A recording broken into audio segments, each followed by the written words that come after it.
આમાં સાહેબ એવું છે કે હવે આપણે એને એક સિસ્ટમ થઈ ગઈ છે કે પેપર કોઈ પણ ભરતી બહાર પડે એટલે એનું પેપર રહ્યું ને લીક જ થઈ જાય. આ એક રિવાજ બની ગયો ને એવું લાગે છે. મારા દેશનો ભાવિ રહ્યો, મારા દેશનું એક ઉજળું ભવિષ્ય જેને કહેવાય છે. વિદ્યાર્થીઓ દાડી કરી અને મજૂરી કરીને એમ કહેવાય કે એમની ઘરની પરિસ્થિતિ ગમે એવી હોય ને આવી પરિસ્થિતિનો સામનો કરી પૈસા માથે કરીને આવી પરિસ્થિતિ અમે જોઈ એવા વ્યક્તિઓ રહ્યા આવી રીતના સાહેબ પરીક્ષા દેવા પેપર દેવા જતા હોય ને છેલ્લે એનો અંજામ એવો આવતો હોય પેપર લીક જ થઈ જતું હોય તો વિદ્યાર્થી આપણે શિક્ષણ જગત આપણું કઈ બાજુ જઈ રહ્યું છે એમ આપણે એમ કહીએ છીએ કે શિક્ષણ થકી દેશ આગળ વધી શકે તો દેશનું શિક્ષણ તંત્ર આવી રીતના સાહેબ પેપર લીક થઈને ખોરવાઈ રહ્યું છે તો આપણે શિક્ષણ જગત પાસે શું આશાઓ રાખી શકીએ એમ શિક્ષણ મંત્રી પાસે રાજીનામું ન માંગ્યું તો બીજું આપણે શું માંગીએ? તમારી અપેક્ષા શું છે? મારી અપેક્ષા એ છે કે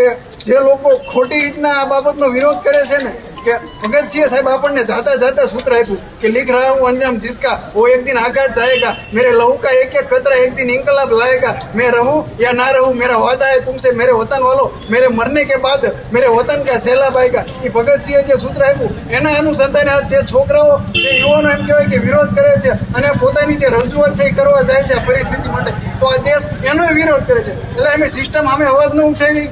અમે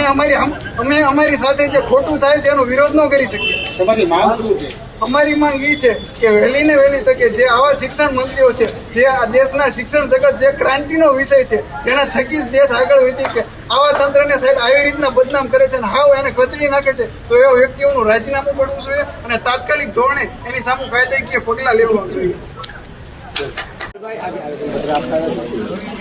આમાં સાહેબ એવું છે કે હવે આપણે એને એક સિસ્ટમ થઈ ગઈ છે કે પેપર કોઈ પણ ભરતી બહાર પડે એટલે એનું પેપર રહ્યું ને લીક જ થઈ જાય. આ એક રિવાજ બની ગયો ને એવું લાગે છે. મારા દેશનો ભાવિ રહ્યો, મારા દેશનું એક ઉજળું ભવિષ્ય જેને કહેવાય છે. વિદ્યાર્થીઓ દાડી કરી અને મજૂરી કરીને એમ કહેવાય કે એમની ઘરની પરિસ્થિતિ ગમે એવી હોય ને આવી પરિસ્થિતિનો સામનો કરી પૈસા માથે કરીને આવી પરિસ્થિતિ અમે જોઈ એવા વ્યક્તિઓ રહ્યા આવી રીતના સાહેબ પરીક્ષા દેવા પેપર દેવા જતા હોય ને